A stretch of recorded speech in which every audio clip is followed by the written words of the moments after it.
अस्सलाम वालेकुम नाज़रीन, पल पल न्यूज के न्यूज रूम से मैं हूं आपके साथ नदीम अकरम। दोस्तों, इस वक्त सोशल मीडिया पर ट्रेंड चल रहा है AIMIM, जो कि क्यों चल रहा है इसे जानना समझना जरूरी है। जहां बिहार के सीवान में AIMIM नेता आरिफ जमाल की गोली मार करके हत्या कर दी जाती है। यह सुशासन बाबू के राज्य से तस्वीर सामने आ रही है, जहां बड़े बड़े दावे किए जाते हैं कि उन्होंने अपराधियों के ऊपर लगाम लगा दिया है। और यह तस्वीर उन लोगों को भी खासतौर देखने की जरूरत है जो ये समझते हैं कि बीजेपी शासित राज्य नहीं होगा तो शायद मुसलमानों के लिए हालात जो हैं वो बेहतर हो जाएंगे।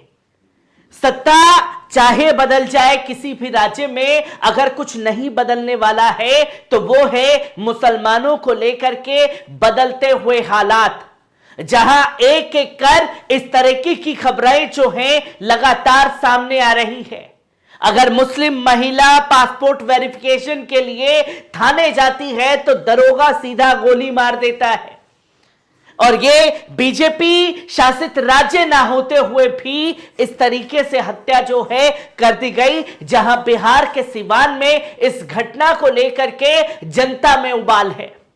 जहां आप ये तस्वीर देख सकते हैं आरिफ जमाल की, जिन्होंने विधानसभा चुनाव लड़ा, AIMIM पार्टी की तरफ से उनकी हत्या कर दी गई। और इसी हत्या को लेकर के पीड़ित परिवार से बैरिस्टर असदुद्दीन ओवैसी साहब ने भी बात की।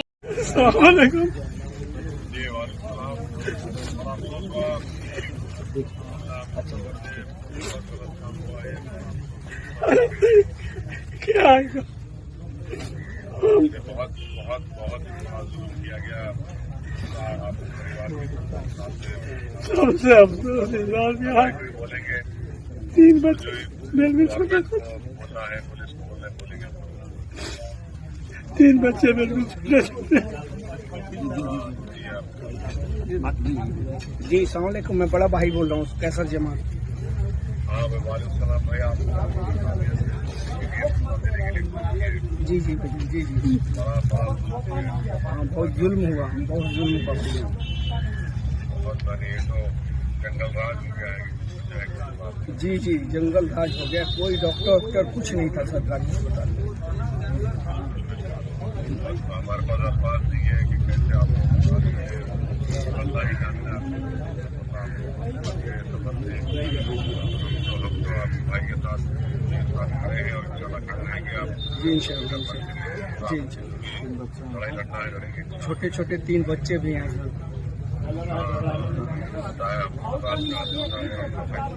जी जी 5 बरस 7 बरस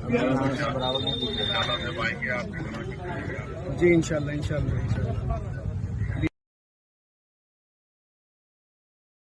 आपने देखा कि आरिफ जमाल के भाई से और आरिफ जमाल के वालिद से खुद बैरिस्टर असदुद्दीन ओवैसी ने बात की और साफ तौर पर यह कहा कि हम पूरी तरीके से आरिफ जमाल के साथ जो कुछ भी हुआ है उसकी लड़ाई को पुरजोर तरीके से लड़ेंगे। ये नाइंसाफी आपके साथ नहीं है बल्कि हमारे परिवार के साथ है और हम इसको पूरी तरीके से देखेंगे। जो ये नाइंसाफी लगातार होती हुई दिखाई दे रही है, जिसको लेकर के सवाल खड़े हुए, तो वहीं सिर्फ बिहार के तमाम लोगों से बातचीत नहीं की गई बल्कि खुद बिहार के अध्यक्ष अख्तरुल इमान ने इस हत्याकांड को लेकर के क्या कुछ कहा, पहले उनके बयान पर नजर डालिए। कल रात 8:30 बजे तकरीबन सीवान शहर में MIM के एक मजबूत वर्कर, जो पहले वहाँ के पूर्व संयोजक भी रहे और शुरू दिन से MIM से जुड़े हुए रहे हैं, बड़े साले फितरत के एक नौजवान और समाजी कारकुन आरिफ जमाल का मर्डर हुआ है। उसके सीने पे गोली दागी गई है।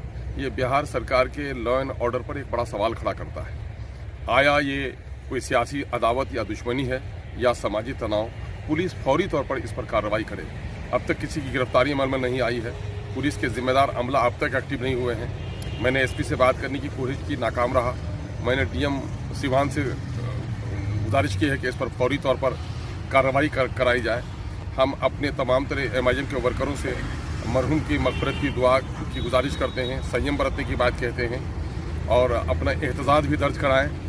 और एक बड़ा सवाल है कि एमआईएम के लोगों पर इस तरह के हमले हो रहे हैं, एक बड़ा सवाल खड़ा करता है बिहार के प्रशासन पर। हम उनकी शहादत पर गमगीन हैं। हम मरहूम की मग़फ़िरत की दुआ करते हैं और उनके पसमानदगान के सब्र जमील की भी दुआ करते हैं। और इस लड़ाई को हम सबको मजबूती से लड़ना है ताकि जालिम कातिल का पता लगे, कातिल को सज़ा मिले। ये हुकूमत की बिहार की जिम्मेदारी है और पुलिस प्रशासन की अव्वलीन जिम्मेदारी है कि कातिल को फौरी तौर पर गिरफ्तार करे, कत्ल के असबाब तलाश करे और एमआईएम के जहाँ वर्कर हैं उसको तहफ़्फ़ुज़। दोस्तों, आपने देखा जंगल राज, जहां आरिफ जमाल की हत्या कर दी गई। बिहार एआईएमआईएम के अध्यक्ष उन्होंने भी इस पर सवाल खड़े किए हैं और सिर्फ अख्तरुल ईमान ने ही सवाल खड़े नहीं किए बल्कि इसको लेकर के सवाल वारिस पठान ने भी खड़े किए हैं। क्या कुछ कहा है वारिस पठान ने, पहले उनके बयान पर नजर डालिए। बिहार में चल रहा है जंगल राज। नीतीश तेजस्वी की सरकार पूरी तरह से फेल होती हुई नजर आ रही है। कल बिहार में हमारी पार्टी मजलिस इत्तेहादुल मुस्लिमीन के एक्स कन्वीनर और डिस्ट्रिक्ट प्रेसिडेंट जो थे सिवान के मोहतरम जनाब आरिफ जमाल साहब का दिन दहाड़े कुछ हमलावर आते हैं मोटरसाइकिल के ऊपर, उनके बच्चे के सामने उनको गोली मार देते हैं। आरिफ साहब को जब उठाकर हॉस्पिटल में लेके जाया जाता है तो मेरी जानकारी के मुताबिक ये पता चल रहा है हॉस्पिटल में डॉक्टर नहीं, इलाज नहीं, आरिफ साहब की जान चली गई, उनकी मृत्यु हो गई। अल्लाह मरहूम की मग़फ़िरत फरमाए, जन्नतुल फिरदौस में आला से आला मकाम और दर्जात बुलंद अता फरमाए। मगर यहां मैं पूछना चाहूंगा बिहार की सरकार क्या कर रही है। कुछ दिनों पहले हमारे पार्टी के जो प्रेसिडेंट अख्तरुल ईमान साहब, उनका फेसबुक का अकाउंट हैक कर दिया। हैक करने के बाद उनको धमकियां मिल रही है, मगर बिहार की पुलिस सरकार सब सो रही है। अब ये हादसा हो गया। सोचिए, मरहूम आरिफ के 3 छोटे छोटे बच्चे, सबसे बड़ा बच्चा उसका 11 साल का है, कौन देखभाल करेगा, क्या होगा। उनको खड़े ही है उनके साथ में कांधे से कांधा मिलाकर। हमारे पार्टी के प्रेसिडेंट बैरिस्टर असदुद्दीन ओवैसी साहब ने उनके घर वालों से बात की, उनके पिता से बात की, उनके भाई से बात की, पूरा आश्वासन दिया है कि हम किसी भी तरह से उनको न्याय दिलाएंगे। मेरी बिहार सरकार से गुजारिश है, बिहार पुलिस से गुजारिश है कि अभी 2 दिन बीत गए, कल की घटना है, आज तक आपने उन हमलावरों को अरेस्ट नहीं किया। हम चाहते हैं कि आप फौरी तौर से कार्रवाई करें और जो भी है इसमें इन्वॉल्व, जिसने आरिफ साहब की जान ली है, उन हमलावरों को हिरासत में डाल के सख्त कायदा सख्त कानून के तहत उनको सजा दिलवाएं। और इतना ही नहीं, बिहार सरकार से मेरी गुजारिश है कि मरहूम आरिफ के परिवार वालों को 50 लाख रुपए का आपकी तरफ से मुआवजा दिया जाए।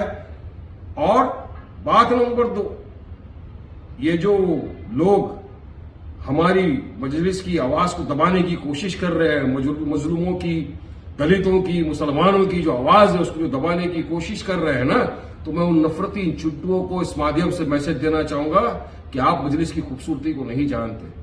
जितना आप दबाने की कोशिश करोगे उतना उभर के उठेगी। आपने देखा कि किस तरीके से एक गुस्सा जो है वो देखने को मिल रहा है। चाहे बैरिस्टर असदुद्दीन ओवैसी हो, बिहार के अध्यक्ष हो, प्रवक्ता हो वारिस पठान, वो खुल करके इस घटना पर सवाल खड़े कर रहे हैं।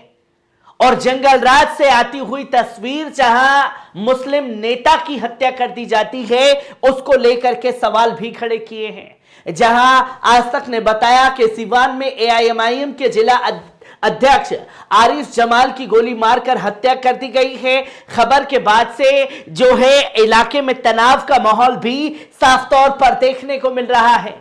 जहां एआईएमआईएम नेता की गोली मारकर हत्या लड़ चुके हैं विधानसभा चुनाव, घटना के बाद इलाके में सनसनी है। जहां खुद अब पार्टी के जिला अध्यक्ष ही सुरक्षित नहीं है, तो आम जनता कैसे सुरक्षित रहेगी, ये सवाल जो है एआईएमआईएम की तरफ से खड़ा कर दिया गया है। जहां आप देखें कि घटना को अंजाम देने के बाद बदमाश जो है फरार हो जाते हैं, परिवार के लोगों ने बताया कि शनिवार की रात आरिफ जमाल अपनी फास्ट फूड की दुकान पर बैठे थे। इसी दौरान करीब 8:30 बजे हथियार से लैस बाइक सवार 3 बदमाश पहुंचे और अंधाधुंध फायरिंग कर उन्हें जख्मी कर दिया। घटना को अंजाम देने के बाद बदमाश फरार हो गए। हुसैनगंज थाना अध्यक्ष विजय यादव ने बताया कि घटना के संबंध में जानकारी प्राप्त कर ली है, सीसीटीवी फुटेज भी देख रहे हैं और उसके बाद जो है आगे की कार्रवाई को अंजाम दिया जाएगा। पर वहीं विधानसभा चुनाव लड़ चुके हैं आरिफ जमाल, जिसकी जानकारी दी गई और बताया गया कि आरिफ जमाल विधानसभा चुनाव भी लड़ चुके हैं। उन्होंने 2015 में नेशनल जनता पार्टी के टिकट पर रघुनाथपुर विधानसभा क्षेत्र से भाग्य आजमाया था। इसमें इनकी हार हो गई थी और 2021 में जिला परिषद का चुनाव हुसैनगंज से लड़ा था। उनके पिता कुतुबुद्दीन अहमद बड़रम पंचायत के सरपंच भी रह चुके हैं। अब सोचिए कि किस तरीके से इन घटनाओं को अंजाम दिया जा रहा है। इसलिए शुरुआत में मैंने कहा कि बेशक से सत्ता बदल जाए किसी भी राज्य में, अगर नहीं बदलने वाला तो वो है मुसलमानों को लेकर बदलते हालात।